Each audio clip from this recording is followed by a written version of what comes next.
And welcome to the Hands On Gaming Podcast. It is episode 11. And with me, as always, it's Brendan and I'm Daz. So I didn't introduce myself first. How you doing, mate? I'm doing good, Daz. Yeah, I'm doing great. You know, waking up at 6:30 in the morning. I've still got to wake up. So, yeah. You doing well? A few slaps there. Yeah, I'm doing good. A few slaps. I do. I really do need a few slaps. I'm doing good. Just the usuals. Yeah, keeping busy, I guess. Yeah, editing away. I'm assuming. Editing away. Yeah, working on the '90s arcade video. So that's coming. I'm looking at some point to that. Looking forward to that. Yeah. Sorry, I'm just a bit tired. I woke up this morning and this is what it felt like. That's what I feel like before work every day.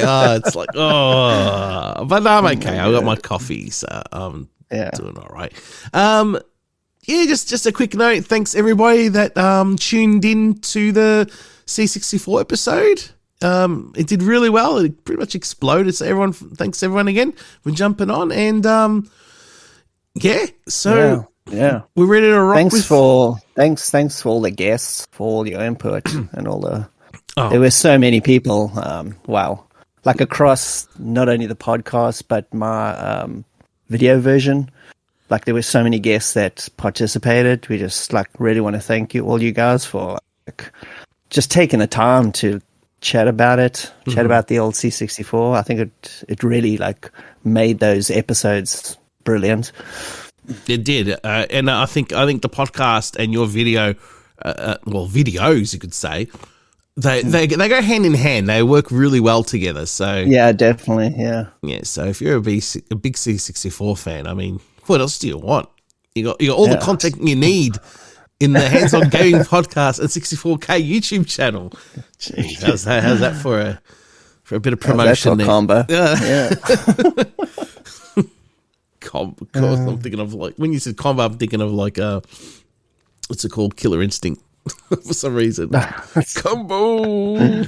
Anyway, geez, I'm still waking up. No, but yes, so thanks for that. But we got a new episode now. So, and look, we had to do this game because there was a few people out there that just screamed for it. Mm-hmm. I wasn't the biggest fan, but Mr. Brennan here, he loves it. So I thought, you know what?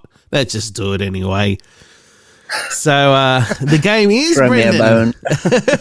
What is the game? Impossible Mission. Yeah. Everybody knows it. So, Impossible Mission, this sucker came out in 1984. It was released by Epyx. So this came out right when Epyx were kind of changing over from their kind of strategy RPG kind of mode right into arcade action stuff. You know, when they started releasing Jumpman and Pit Stop and all that kind of stuff. The good stuff. So it was kind of the good stuff, the stuff that Epyx was really known for. Summer Games came out in 1984 as well. So it was a really good year for them. The game was designed by Dennis Caswell. He did Pit Stop 2, awesome game as well, 2-player Formula 1 racing game. And this one was a platform action puzzle game, I guess. It's a bit of a hybrid.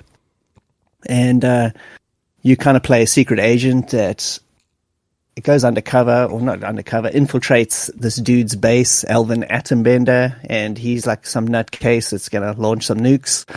So you got to go around his lair and try and piece together bits of basically key cards. You got to put together key cards, 9 key cards to enter his lair to take him out. But he's broken up the key cards into 1 million pieces all over, and he spread them all over his lair. And you got to find them and combine them, and then get the dude. Mm-hmm. But he's also got robots that are all over the place, little Daleks basically, and so the game is a bit of an action game. You got to somersault around, collect these things, and then the other part of it is a puzzle element where you got this PDA on you, and you open it up and you got to put the puzzle pieces together, literally.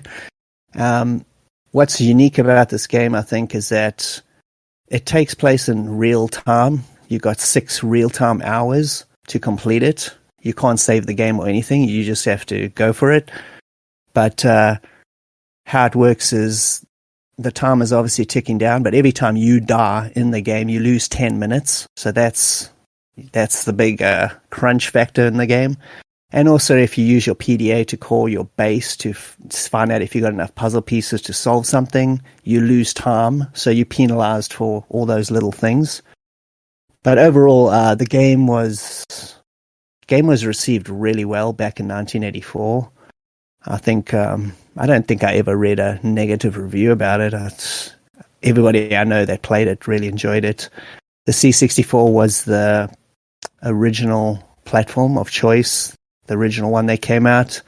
And then over the next 2 or 3 years, like just a whole bunch of other 8-bit versions also were released. And I played this.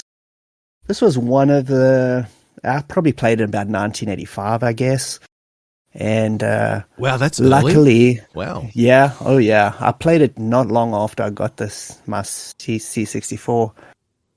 The reason, I think the biggest reason why I like this game so much is because I had a dodgy Dave version, obviously. Yeah, of course. But the big thing was that my friend's dad, I don't know what he did, but anyway, he managed to get the manual for the game and photocopied it for us. So where he got that from is unknown. Dodgy. That's extra dodgy. Where did he get this from? Like, we were in South Africa. I don't know what he did to get that, but anyway, sold his soul. But anyway, we had the instruction manual and we read it, and that makes a big difference in this game because it is a little bit difficult. It's not. Yeah. It is called Impossible Mission. It's not impossible because I have completed it, but just that initial factor when you using the puzzles and trying to figure everything out. So we had that and we read that, so we understood the game like really well. So that just boosted the enjoyment. I think if you never had the instructions for this game back then, it might have been like a pretty hard game to get into. Well, that's yeah. Well, that's where I come in. I don't know if you're done with that. There we are. Yeah. Well, that's where I come in. This was just a game on a random disc. You know what I mean? And exactly. Yeah. Look, I didn't dislike it. It was fun, but I just felt like I wasn't getting anywhere. I didn't know what to do until like way years later when the game didn't matter to me. So. Yeah. Playing it now, look, I don't dislike it. It just, I find it frustratingly hard, and that's my fault. I can't say it's a crap game because I'm not good at it. You know what I mean? Yeah. So I can see a good game there, and presentation, the way, just the speech, well, in the C64 version and another one, was very appealing to me when I was a kid. I used to just load it up just for that. Just for the speech. Yeah. I was like, this is just so cool. But yeah, I just didn't know what to do. I'd press the button when I was like in the elevator section, and like you said, the PDA pops up, and it's like, I kind of got what was going on, but I'm like, how come I'm not like I'm dying, but the game's not ending. I didn't know that time was taking off, and every time you die, and so knowing that like later made the game better. Like you said, once you know once you read the instructions, it makes more sense. And the urgency, I used to just think you die. There was no penalty for it. Oh no, it's pretty stressful. Like, yeah. So look, I'll give my feelings on the game at the end of the show, because it has changed. It has changed. My perception has changed with this game, especially playing all the different versions. So, look, I've gone in with this game, positively. I'm not, because like I said, I wasn't excited to play this one because I didn't know what to do. So, but there's been a new appreciation for it. So, this is why I like doing this podcast. You know what I mean? Kind of like the drop zone.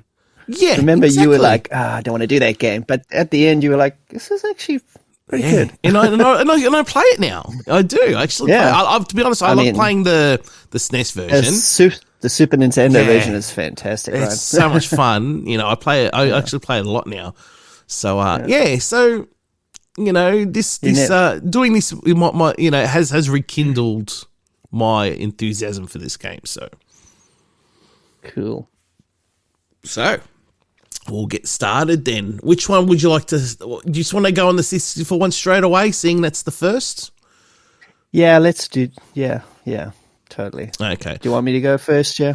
Oh, look, if you want, I'll go first because you've probably got more to say about it than me. I'm assuming.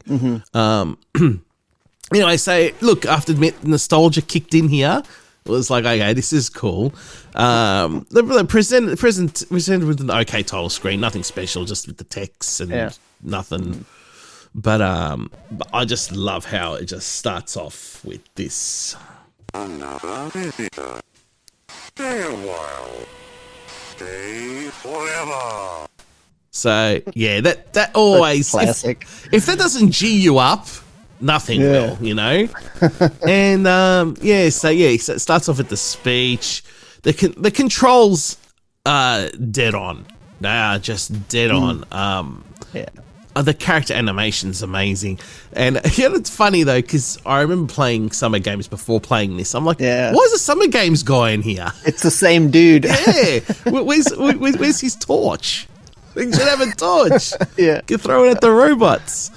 So, look, there's no music in the game, but I don't think that's a bad thing. I think it's a good thing. I think the sound, when you hear the footsteps or the robots, it just adds to the intensity and atmosphere. Yeah, it does. It's great. And don't you just love it when you fall?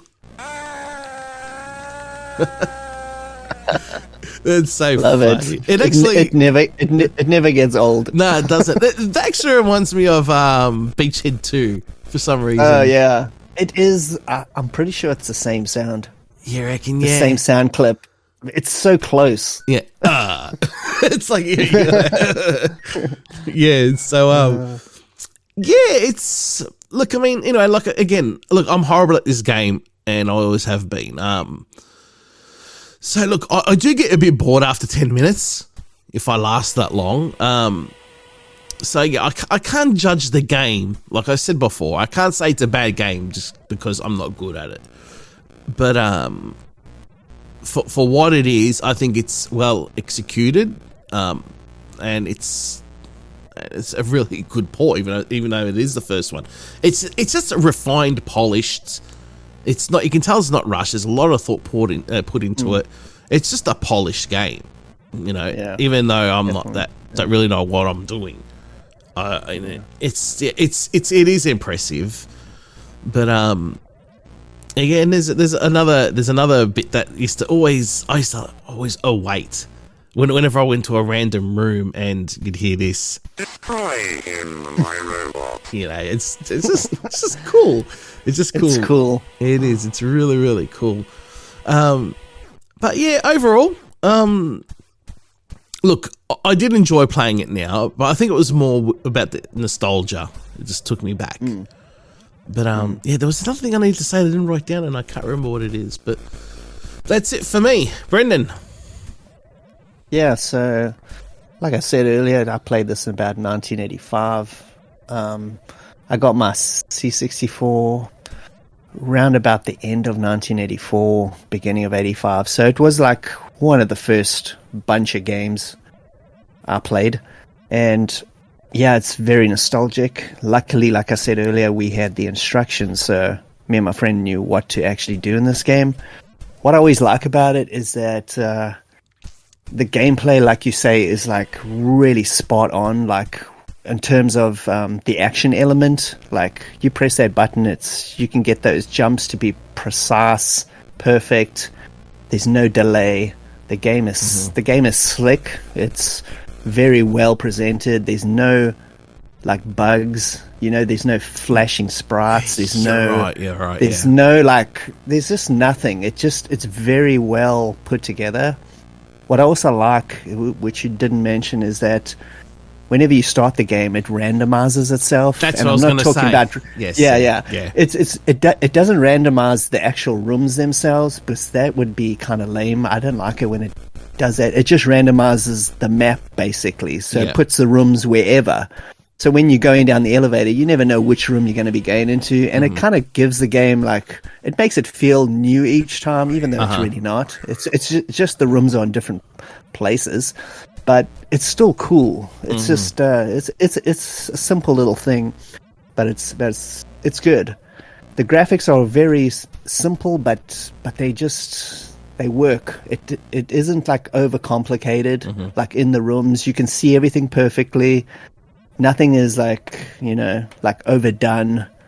It's just clear. I It's just very like clear. it. It's It's clean, precise, clean, yeah. clean and precise. Even the platforms are all like perfectly spaced, so like you can even run across platforms if they're close enough together. If you know that, like, if you don't know that, you would just automatically somersault, but you can actually run across them. It's like, it's very well designed. Yeah, I can't say that for some other ports. Yeah. I learned the hard way. Yeah. So and also like you also said, the lack of music, like for a C64 game, that is usually a weird thing, like the lack of music. Yeah. But for this one, it really does work well. The drone of like the robots is just the right amount of tone that it doesn't become Perfectly annoying. said, yeah. But it's just and you can hear like the little computer beeps in the background, and it's very light. It just gives you that atmosphere like you're inside this like high-tech base. And like you said, the footsteps when you're running outside by the elevator, it's just got that little bit of an echo. It's fantastic. It gives you the sense like you're in this like place where there's no humans left, right? It's just these robots down here. You don't hear anything else. It's like a cool atmosphere. And I love this game. Definitely in my like top 10 C64 games. I think if I didn't have the instructions for this game though, this game wouldn't even be in my like top 100. It would just be an interesting game that I played like on a disc, like because like me, but because exactly. Like because I knew like the deeper element of it and how to actually do everything, it makes it so much better. So I think that's an important thing.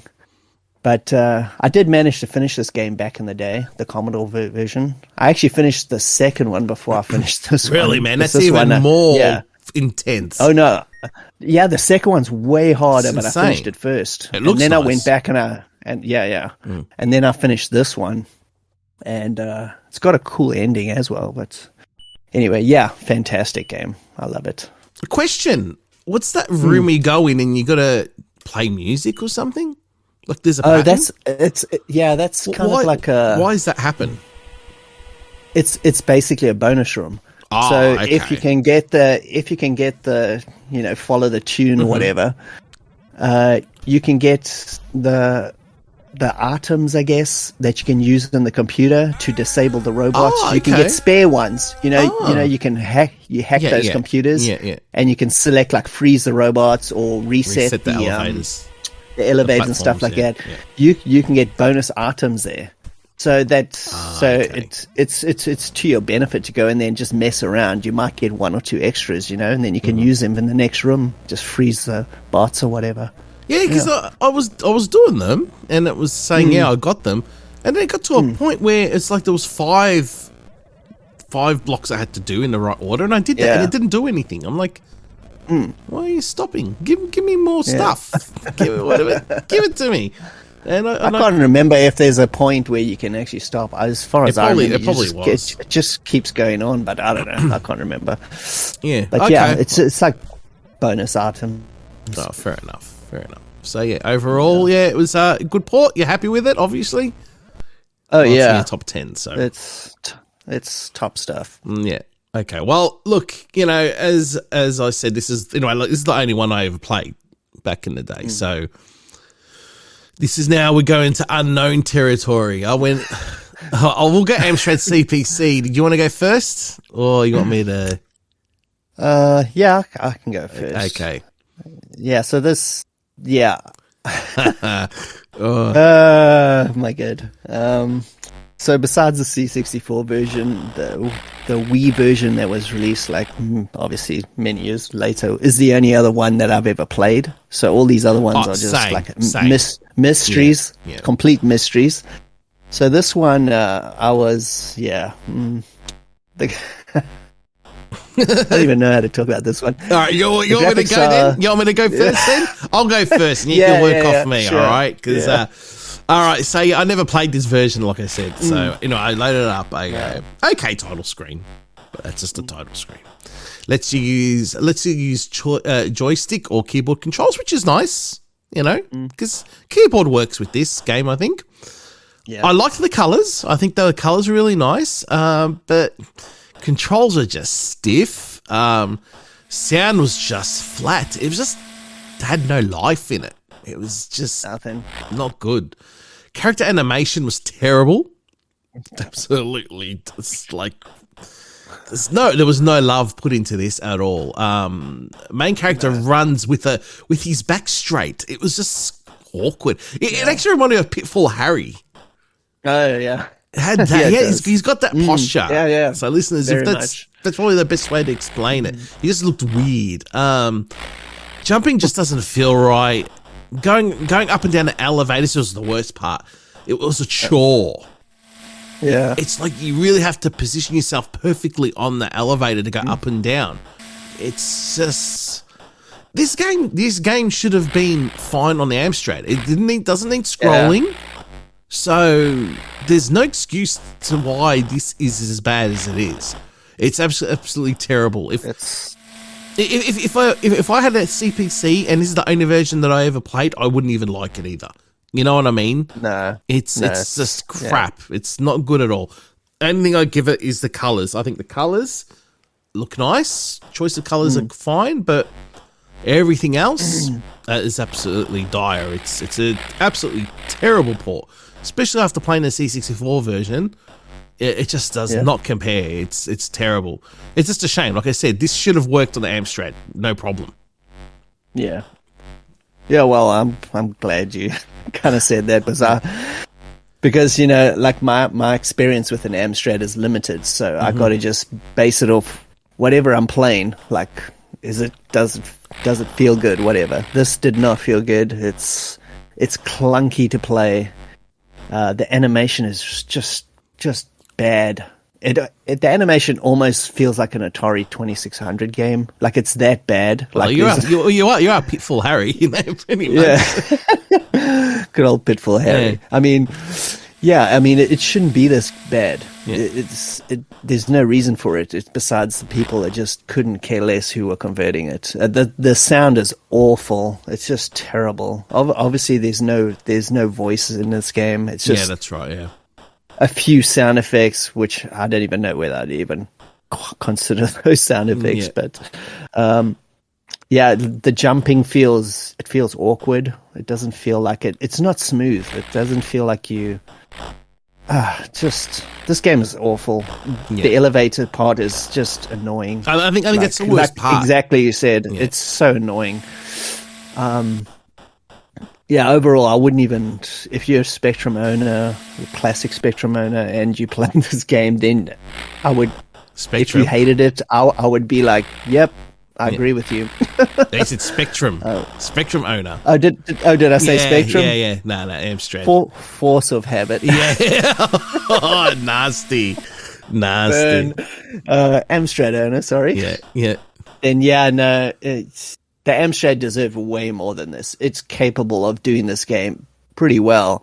This feels like a cheap early 80s Atari 2600 game and not a good one, not the good Activision ones. I'm talking like down and dirty, like trashy ones. Yeah, this is like there's the cheap shovelware Atari 2600 games. Like those real trashy ones like fast food and those kind of trashy games. That's what it feels like. It's made by one of those dudes. Yeah. One guy. Could totally agree. I'll talk about the ZX Spectrum. Let's talk about that one next. Okay, so the no title screen, the presentation initially is absolutely terrible. Absolutely terrible. But I was surprised once it started. I'll give it that. It was nice and colourful. Controls quite well. I really liked the animation in this. It was quite good, considering you can tell there's a little bit more love put into this than the Amstrad version. I thought the game played nicely. Sound is using the beeper, so there's no speech, and it's very minimal sound. Very minimal. But actually, the elevators were fine, but I actually think this one was okay. It's not... Look, if I had this and I hadn't played any other versions, I would play this. It's not the greatest, but it's. I think it's a competent port. You know, I didn't even notice any color clash, which was nice. Oh, really? No. About that. Yeah. I didn't think it was. Well, it wasn't enough for me to really, you know, complain. I thought it was okay. The screen area did feel a bit small, from memory. It didn't feel as. It felt like a tighter area for some reason. I didn't think it was as open as the original C64 one. Does that make sense? I think it was like it's almost like the Batman game where it feels a little bit zoomed in to the action. Yeah. Just a little bit, so you feel a little bit more claustrophobic. Yeah, and it's strange because the ZX Spectrum can get a high resolution than C64, so that shouldn't have been an issue. It's just a shame that, you know, again, they could have made this like the C64 version. You know what I mean, with the ZX Spectrum, you know, colors and that kind of thing. Fair enough, the speech, especially because it's a 48K game, it's not a 128K game. But look, I think it's overall competent port. It's not going to win any awards, but it's a lot more playable than the Amstrad version, and a lot more playable. So, yeah, it's okay, but nothing to, you know, cheer on about or get excited. So, yeah, what was your thoughts? I thought it was okay. It's definitely head and shoulders above their Amstrad version. Obviously, the sound is terrible, but that's to be expected. Yeah. The animation was okay.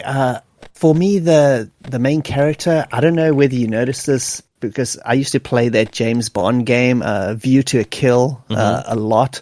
And the main character in here looks like they've taken the James Bond animation, like it's almost exactly the same, and they've just put it into this game because it looks exactly like the same, even the way he runs, because it doesn't look like the C64 version at all. It's completely different. Yeah, but he looks like the James Bond character from View to a Kill. I just like laughed when I saw that. It just reminded me of it so much. Yeah, but It actually controls pretty well. I was playing it on a keyboard, which me too. Works well. Yeah. It plays well. There's not much. I didn't notice any lag. That's something I forgot to mention. The Amstrad one, it was very laggy. But the color clash, I thought it's not as bad as most Spectrum games, but there was a couple of rooms I went into where the robots actually disappeared into the furniture. Oh wow, I didn't notice that. Because the colors were exactly the same. Oh. And I noticed that like it happened multiple times, and I got fried because I didn't like I wasn't paying attention to the level above me when I was running. And when I got up there, I was like, I didn't even see any robots. Yeah. But they were actually crossing over into the table at the time, and the colors were the same, and I got fried. Yeah. So, I mean, the color clash is a little bit of an issue for gameplay in that sense. You got to like be careful. So, you know, it's a bit of an issue, but overall, this isn't like the worst port I've ever seen. It's actually it's okay. I would rather play the C64 version, but for a Spectrum conversion, I mean, it's decent. It's definitely not the Amstrad, that's for sure. I think but Amstrad's not even the worst one, peeps. So. No, it's not. No, Jesus. Yeah. So I think I'm not sure which one you think is the worst, but holy cow, there's some doozies. Yeah. Well, okay, all right. We'll go Apple IIe next. Woo. Oh, you go. Go. Okay, I'll so talk about this for me is like the worst of the worst. Yeah, I think so too. This is as biggest piece of trash I've ever seen. They shouldn't have even bothered. Seriously, they should have just burnt this thing. Like my notes here, I wouldn't say it's that bad. No. They really should have burnt it. Come on. I'm looking at my notes here, and my notes, and all my notes says is sweet abomination. So the sound is absolutely pathetic. It's just like dit. Yeah, like it's worse than the Atari 2600's version of Pac-Man, and that's saying something. The sprite flickering is horrendous. You walk into any room and everything just starts flickering like crazy. Anything that moves, it's hard to even like see what's going on. The animation is just a jerky mess, if you can even call it animation. There's no voice, obviously, so it plays really clunky. Obviously, I was playing on a keyboard because I was playing it in emulation, but it's garbage. It doesn't respond properly. It's like everything's delayed. The sprite flickering is happening so like rapidly you can't even see what's going on. Yeah, this game is just the color is horrible, but that's really? expected. I liked the color. I like the color. God, no, it looked. Listeners, you should see Brendan's face. Sweet Lord, I hate the color. It's got that apple like pinky. Yeah, I like that. I like that. My God. It's nostalgic. Anyway, yeah. No. So you didn't like it? This is a sweet abomination version of this game. Nobody should play this. I'm going to keep that sound effect permanently on this board. You better keep that ready. Yeah. Yes, I'm keeping that sound. That's staying with us now. Yeah, you better keep that. It's awesome. Okay. Not much of a title screen. Very bad sound. The sound was just atrocious. Colors are okay. So I like the colors. They didn't bother me to. The graphics are very much like the C64, though. They are, but with different colors. So I don't know what you were seeing. I found the graphics to be pretty much the same, but the animation is nowhere near as good as the C64. And unfortunately, the game runs very sluggish. It was just, it was very, very sluggish and slow. Very sluggish. But look, I'm seeing it without pretending I never played the C64 version. I think it would have been okay if that's what you had and you didn't know anything else. I don't know. I think it because of the computer's limitations. I'll give it look. So I shouldn't even said I thought that was the worst one because I actually don't think it is. I think I'm only going on the computer's, just the way that computer is. I think it did okay. It's not very good at all, but there wasn't that much stuff like this on the Apple II back in the day. So it was nice to get something different at least. I'm trying to be a bit open here. I'm trying to be a bit generous. Yes, I'm not saying what you're saying is incorrect. I think you are correct, but I'm dialing it back a little bit because of the Apple IIe's limitations. Its colors. The Apple II was really more of like an RPG strategy machine. Yeah, it couldn't handle fast. Definitely couldn't do arcadey action stuff really well. Anything precise, jumping. Yeah. No, it just doesn't work with the Apple II. I mean, that's fair enough. Yeah, this game shouldn't really have been on this platform. It just can't handle it. But it's okay for what it is. It's not great. I wouldn't recommend playing it. But at least they tried. I feel like they tried, unlike the Amstrad version. They did try. Yeah. That's true. You can tell they tried to put everything they could into this. And look, I mean, I think the system's limits were just too limited. It actually just couldn't do it in the first. I don't think they could have got it working well. I agree. So yeah, don't waste your time though. Do not waste your time. Don't waste. Okay, next one was the BBC Micro. I couldn't get it working. I did see a quick video of it. To me, it looked okay, but because I think it looked okay doesn't mean anything, because Brendan did play it. And this is a real clunky version of it.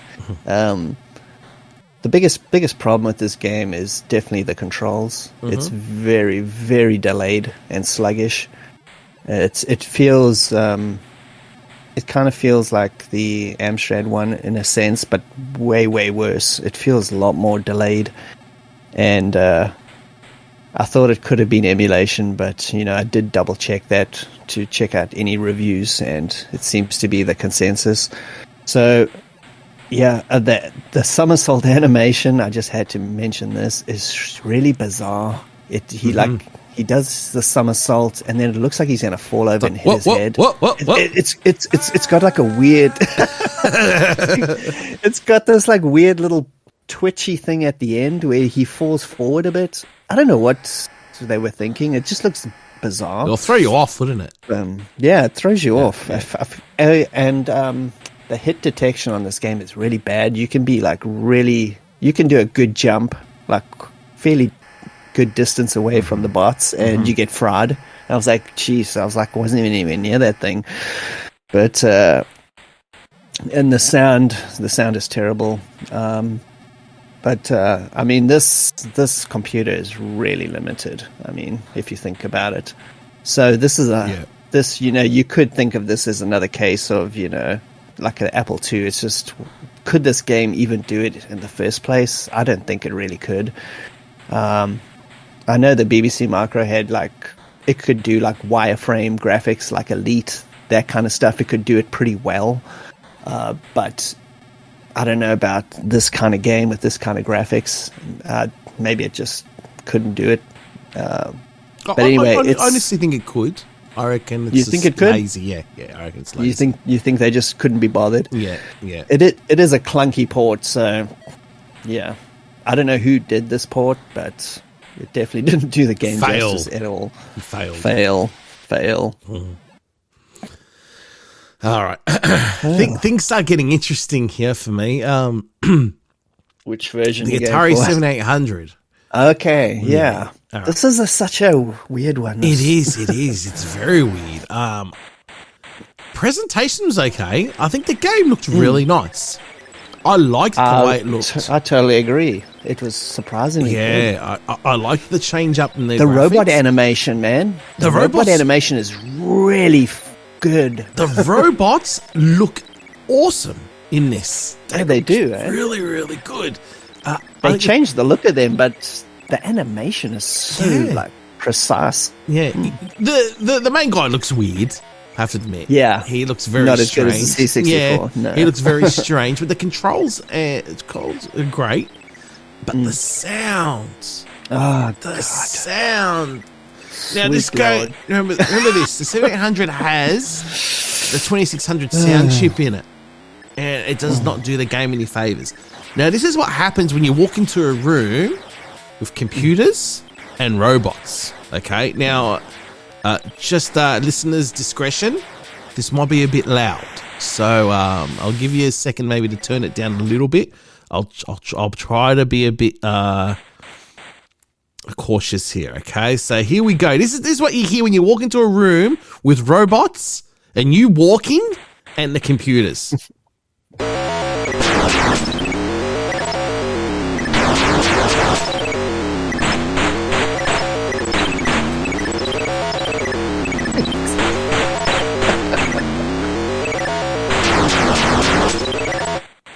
What the hell is going on?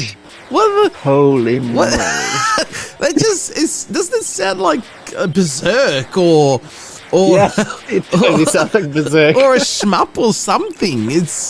Or a commando with grenades blowing up. And oh my god! It gives you like a migraine, like just being in a room for like 20 seconds. It's so bad. I mean, talk about ambience. It's not there. There's no ambience whatsoever. It just sounds like a mess.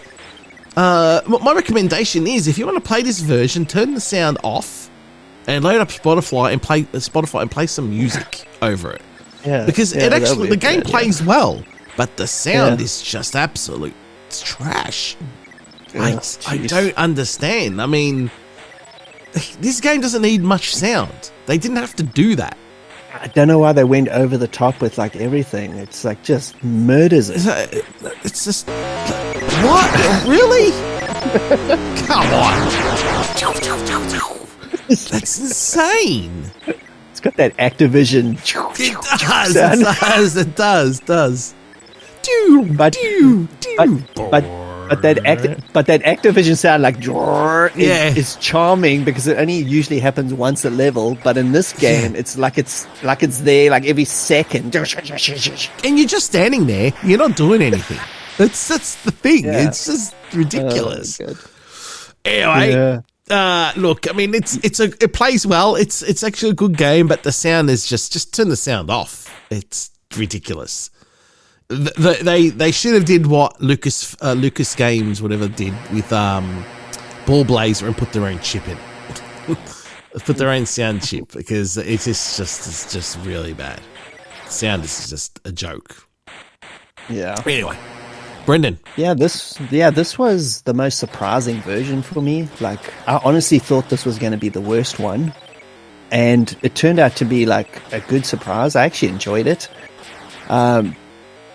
The graphics are pretty good, especially the robots, the animation, the room layout. I don't know. It's the main character's animation's like not even a patch on the C64. But besides that, it looks really good and it plays well. That's important, that's obviously. Important part. Yeah.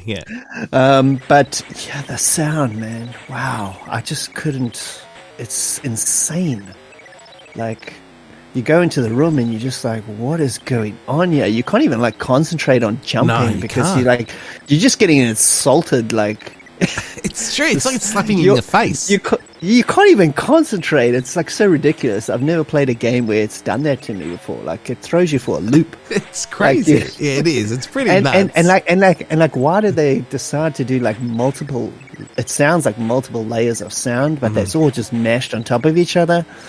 It's just so unnecessary. They could have just done it, toned it down, and just one simple little like, you know, like the C64 version. It's just got that nice little hum in the background of computers. They could have just done that. They just had to copy that. They didn't have to. Oh man, it's such a pity because the version is actually pretty good, but this just really murders it. So if you're gonna play this, like Daz suggests, just like wear some headphones and listen to some music. But I would have preferred the ZX Spectrum sound over that. Oh yeah, any day. Yeah, I would have. Because it's just that's what this game should be like when it comes to sound effects. Is minimalistic because it just works with the atmosphere that you're trying to give to the game. So like doing this, it just sounds like you're going into a war zone. It's shocking. Actually. Jeez. All right, let's move away from that. Next one was a Sega Master System. Now, I never played this one before, and I had this in my collection on my shelf for years, and I still didn't pop it in. It was a shelf filler. It's like, why am I going to play a game that I already know what it's like on the C64, and I don't even like it that much? So I never bothered. But I found out a lot about this game, which was quite strange. Now, anyway, I loaded it up. I did loaded up the presentation. I was just going to be lazy, and I started emulating. I really love the look of it. The sound's nice too. Control's great. Has all the speech. I didn't record the speech. I should have actually. I did find there isn't much room for error when jumping over robots. The hit detection's pretty spot on, I think. They have a massive hitbox though, to a point where sometimes it's clearly. Well, this is the thing.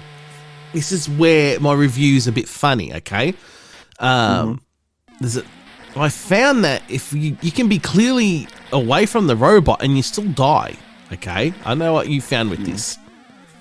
So I tried this on an emulator and I felt that it ran too fast. I thought this doesn't feel right. So then I went on to real hardware on my actual CMR system, and my master system is actually a NTSC version from the US. Oh, okay. Yeah, I imported mine. So it runs at 60 hertz. Game just felt buggy and fast, right? And it even froze. I go, this is very strange. That's weird. You know, and I'm actually using an EverDrive for this, so but it's still no emulation, right? So anyway, I deleted the file and I downloaded another copy. So, and that didn't freeze. So maybe obviously there's something wrong with the ROM. But again, I felt that it just felt flickery and just buggy. Okay, it just feels too fast. It doesn't feel right. I go, okay, you know what? I'll try Impel 50. So again, I've got an EverDrive for my Mega Drive, and now that plays my system as well. Yeah. So my Mega Drive can be switched between 60 hertz and 50 hertz. Okay, it's modded. So I selected the game, and I ran it in 50 hertz, and it ran like a dream. So, it played. It ran. Yeah, it looks like the game. I looked it up. The game only came out in PAL territories, EU, AU, and in Brazil. So there you go. Oh, okay. There you go. So make sure if you play this game, it has to be in 50 hertz, or you'll be in a lot of trouble. The game becomes broken. But look, I enjoyed it. This was actually really a surprise. I feel silly that I never played it now before. Yeah. Because I really did like it. It was a really, really nice version. To even say, you know what, you might kick my butt for this, I actually enjoy it more than the C64 one. I'm not saying it's a better game, but I really like how they presented it. It looks really nice. But that's if you play it how it's meant to be played on a 50 hertz machine. Right. Because 60 hertz, it's different. It just doesn't run well. It just runs too fast. And like I said, the hitbox is bigger. It's just buggy. Now, I tried this on emulation and I did it on the real hardware at 60 hertz, and it just doesn't run as it should. So I reckon you might have a bit of a problem reviewing this, because I only found this out last minute. So look, So look, overall, I think this is a great way of playing this game. If you don't want to play 64 version, this is actually quite good. So I didn't know that, but I must have just hit a luck. Yeah. Because I played it through emulation, and I have it on my RetroPie. Like one of the many systems that are on there. Yeah. And when I played it the other day, I didn't notice any issue as far as it being buggy or anything. So I'm guessing I played the PAL version. Well, the start of it, I know the visitor. Stay a while. Was that faster? No, it was pretty much the same as the C64 version. Okay, so it must have been sitting at 50. So had to. Yeah. So I think I just lucked out. Yeah, I didn't have anything weird. So this version, I think it's really, really good. It's great. It's almost as cool as the C64 one. I would say it's if you're going to play another one, a console version anyway, it's fantastic. I love the graphics. Yeah. It looks really good. I like the detail and everything. There's a lot of detail in the robots and everything. I like that kind of black outline they have over all the animation. It makes it look a little bit more cartoony. I usually don't like that look, but I don't know. It looks pretty cool in this one. The animation on the main character is spot on. Somebody put the effort in there. It's exactly like the C64 one, and it played well. It was very responsive. I notice. I guess I was playing the PAL version, so I didn't notice any weirdness by dying randomly and stuff like that. It's night and day, dude. It's night and day. It's strange. Yeah. It worked good. The sound effects, the ambient sound effects are good. It's just the right amount of tone that it doesn't get annoying. It has a little bit of a music score at the beginning, I think, on the title screen, which was decent, you know, typical And Master US Gold. System. US Gold did this. Now, US that's a Gold, surprise, yeah. and it's good. Well, US Gold, you know, They were hit and they were miss. like all over. They were all Yeah. over the place, so you Yeah, never really yeah. knew.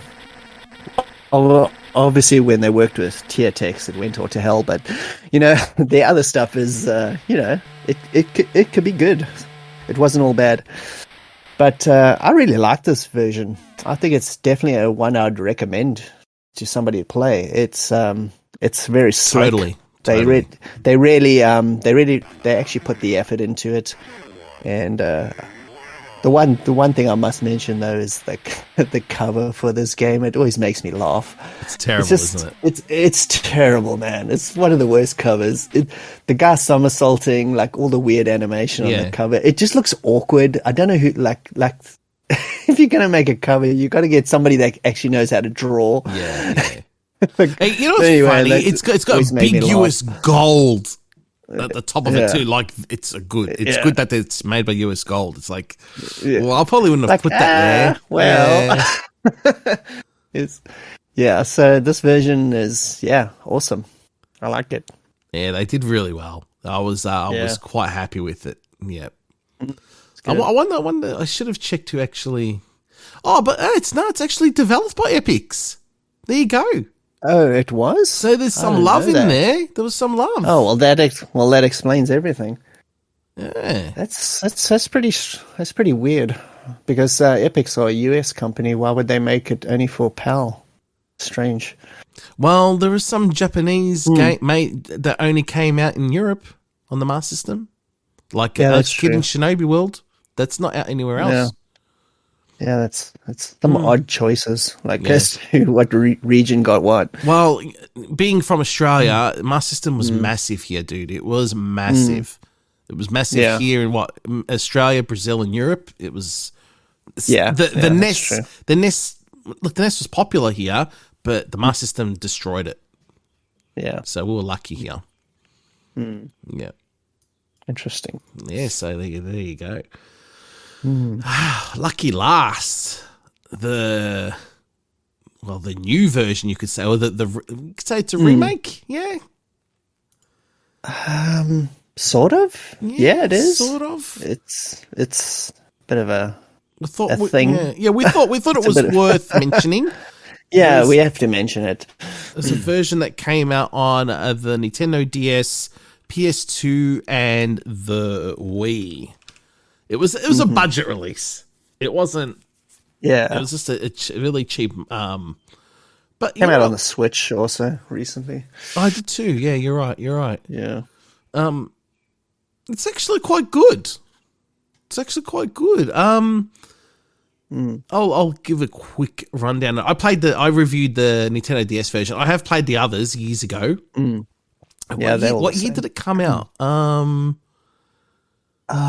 2008 or something, I want to say, but geez, it could have been way before that. And it was developed by System 3.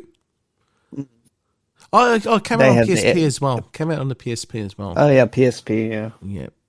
Where are we? Why can't I find a year?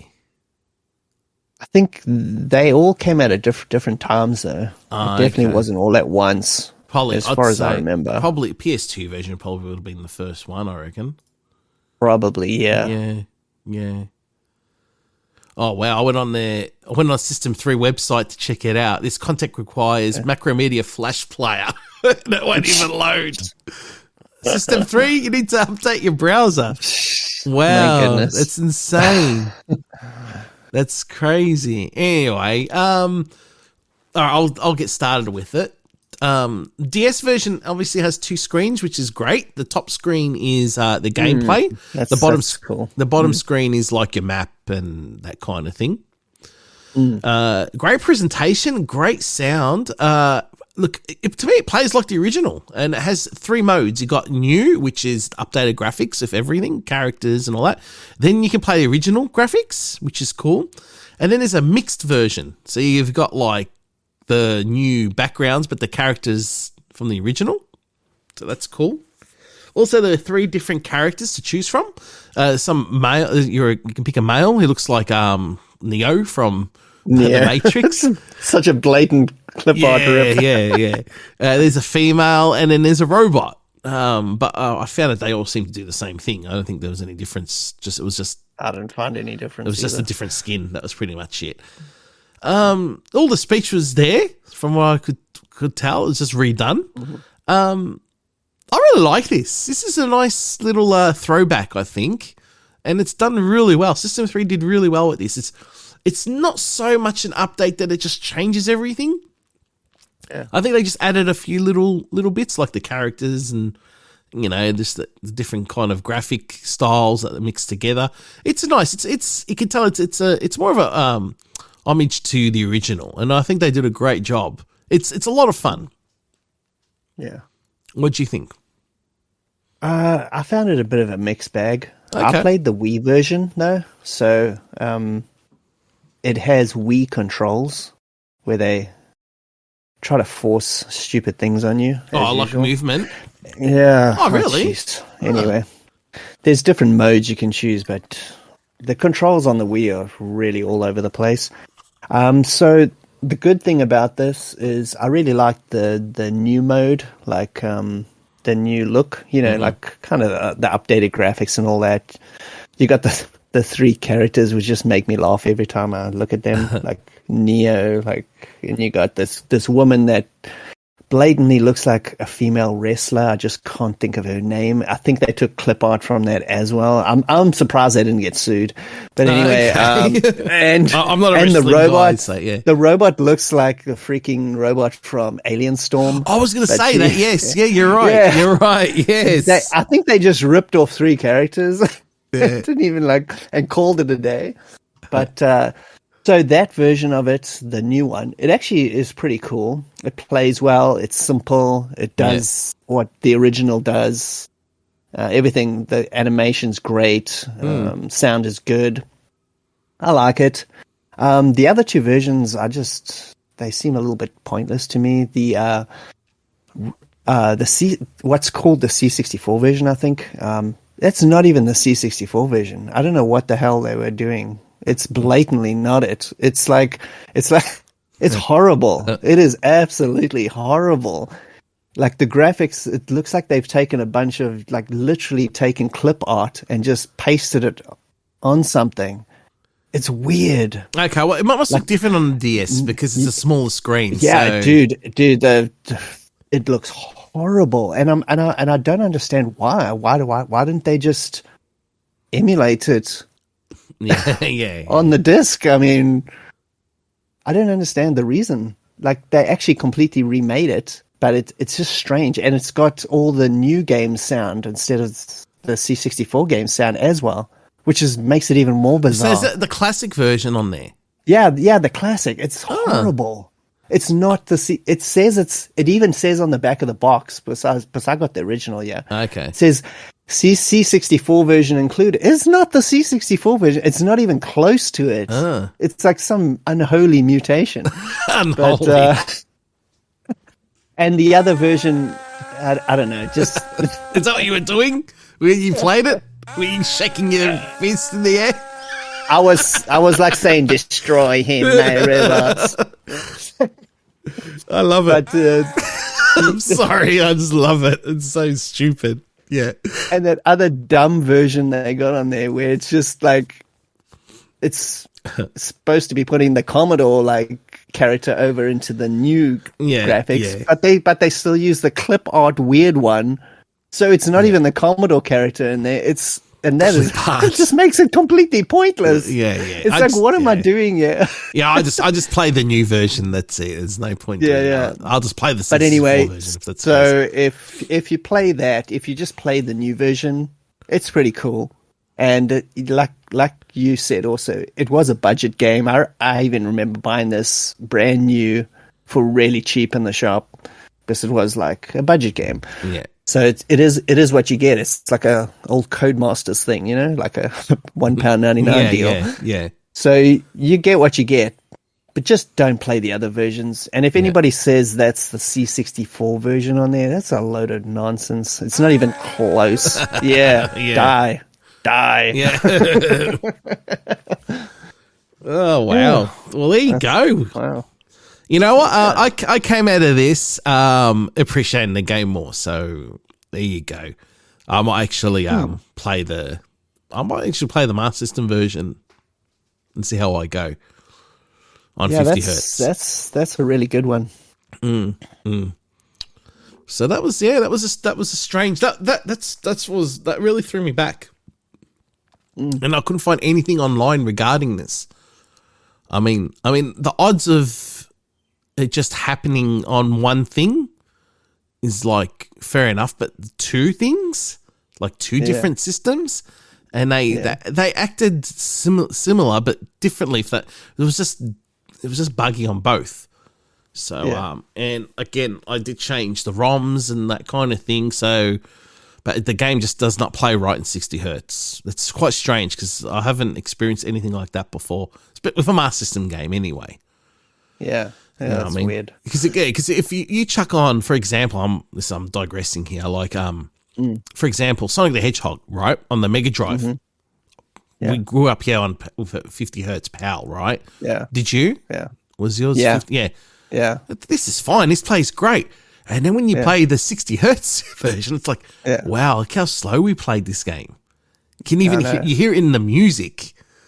Yeah, So now the music's a little bit slower. Yeah. So now I play the 50 hertz. If I play it in 50 hertz, it's like, this is terrible. I can't play Sonic in 50 hertz. So, yeah, it's some games need that kick up the butt. This doesn't. So, yeah. And the same with Commodore 64 games in general. Run them at 60 hertz. They run terrible. Yeah, that's true. Yeah. Because a lot of companies didn't convert them properly for the US market, so they played things faster.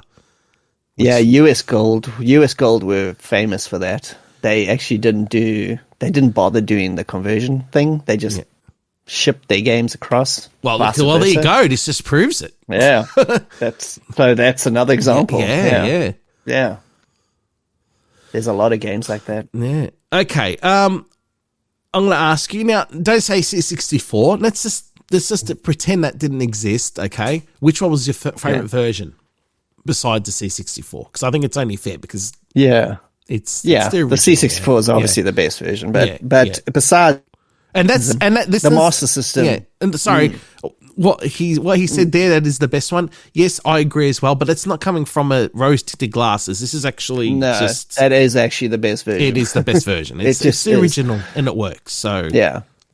We're not trying to come out. It's the one that has every aspect of it works perfectly. Yeah. All these other ones have just things that have got issues, but the Master System was very surprising to me. And I'm not saying that because I expected it to be bad. I don't know. I wasn't expecting it to be as good as it is. Yeah. That's as simple as that. I just liked everything about it. Everything, graphics, everything, music, not music, sound effects, gameplay, just great. Yeah. Great game. Great. So that would definitely be the best for me. I totally agree. I'm with you on that as well. The worst. Worst or look, I didn't play the BBC Micro. You know what? I'm going to give it to the Amstrad because I think that computer could have did better. That's what I think. That's what I think. I think. Look, if the Atari if the Atari 7800 version didn't play well, I would have gave it to that. Because of the sound. But the Amstrad version is nothing. There's no redeeming features for me on that at all. You? Yeah, the Amstrad. I would say the Apple II one was the worst for me. Although I agree that the Amstrad one just had no effort put into it. So, but the Apple one is just abysmal. Fair enough. Fair enough. It's just abysmal on all levels. And like we said, it's that machine just wasn't built for arcade games, or at least that style of arcade game. It's not. It's not too much for it. It's not. It's not at all. But anyway, they shouldn't have bothered. No. Well, look, I reviewed Bad Dudes Dragon Ninja on that in Arcade Perfect podcast. Oh my god, It's the Apple IIe is not made for arcade games. It's just not made for it. What that looks like. It was really, yeah. Trust me, I did. Me and Tagster did a lot. Yeah. We dug deep. I don't even know why they would have even bothered trying to put that on that system. Wow, terrible, absolutely terrible. Yeah, just listeners too. If you want, I know I'm sneaking this in, but yeah, if you like this format, what me and Brendan do, Brendan and I, sorry, that was rude of me. You can listen to the Arcade Perfect podcast. It's pretty much this, but arcade games. So if you get bored waiting for us, jump onto Spotify and look for Arcade Perfect podcast. So very cool. Yeah. There's it's pretty much the same format, but we just look at obviously just home ports of stuff. Nothing that's from the arcade, but you never know. We might sneak an arcade game in one day. Yeah, maybe. There are a few games that me and Taxa didn't look at that I'd like to look at here. So yeah, we should give it a go. Yeah. You know what? Well, I think sorry. There's no limits on this show. No, we haven't really set any limits. We just, there is no limits. Yeah. Well, I might have to ask Tagster for permission for the trademark because he gets very angry. Nah, not Tag. Sorry, Tag. I'm only staring. Love you, mate. Okay, so well, that's it. We're done. Yeah. Cool. I'll say our thank yous. Thank you everyone for listening in. It's greatly appreciated. Thank you to Gary Arnott as usual for doing our little logos for the podcast. Thank you to Jeroen Tel as always for letting us use his music for the intro and outro. And there you go. We hope you enjoyed this one. You got any thank yous or shout outs? Any of your videos coming out? Did you want to? I'm just I just want to let anybody know that's listening to this like now, while it's fresh off the press. I'm just I put out a lot of big videos recently, so I'm just kind of building up my back catalog of videos again. So in beginning of June, it's just going to be an onslaught. My usual onslaught of videos will continue. So I've already made a whole ton of cool ones. So, get ready for it. A lot of good C64 and arcade videos in there. So if you like that kind of stuff, some good old DOS stuff also. So nice big mix. Yeah. So get ready for June. Whole bunch of new awesome stuff coming. Nice one. Okay. Also, a nice shout out, a big shout out to John Ebbs, who hasn't stopped harassing me about this episode. So John Ebbs harasses me all the time on my YouTube channel and my Facebook page and everything about, dude, when you make an impossible mission. Oh, so he's doing it to you too. He bugs me all the time. So this is for you, Ebbs. It's for you. This is for Ebbs, mate. You know what, mate? Just a big thank you for supporting us. Especially supporting the stuff I've done in the past as well. You've been amazing. So we appreciate it. We appreciate it. We're only kidding. Yeah, I do. Yeah. So with that, also yes, remember next episode is a ZX Spectrum episode. So it's a 40th anniversary for that. So hopefully we give you Specky fans a bit of love and respect to the machine. So we're not going in as professionals in this field. We've asked many people to contribute to this, like the C64 one. So really, it's a beginner's guide, if anything, especially for us. I've had a bit of I've had experience with the ZX Spectrum. I did own a 128 Plus. Brendan hasn't, so it's gonna be a big history lesson for him too. And we've got a few guests, so we're looking forward to that one. So a lot from the UK because it's obviously a UK machine, and Yeah, and we're going to be playing their recommendations. So this is going to be very interesting. So yeah, this is going to be like probably the most interesting episode, at least for us. Yeah, because we're like out of our element, but still we're going to like, you know, it's going to be interesting. It is. Like it's almost like playing stuff like new games that I've never played before. It will be for me. It will be for me. Yeah. Yeah. It's going to be like I think it's going to be a really interesting look at a Spectrum, especially considering like it's the 40th anniversary also, but it's a look from people that have never played it, but then also we got the guests that grew up with it. So I think it's going to be a nice balanced mixture. So it'll definitely be the most interesting one. Yes, it you would. Probably ever listen to. It would. So we're looking forward to that. I've been working on that for the last few weeks, and like I said, we've had some a lot of people joining in, sending in their audio. So thank you to everyone that's done that. We shall release the names when we release the episode. So that's it. Thank you again. We hope you enjoyed the show, and everyone take care. Stay safe. Yes. Bye.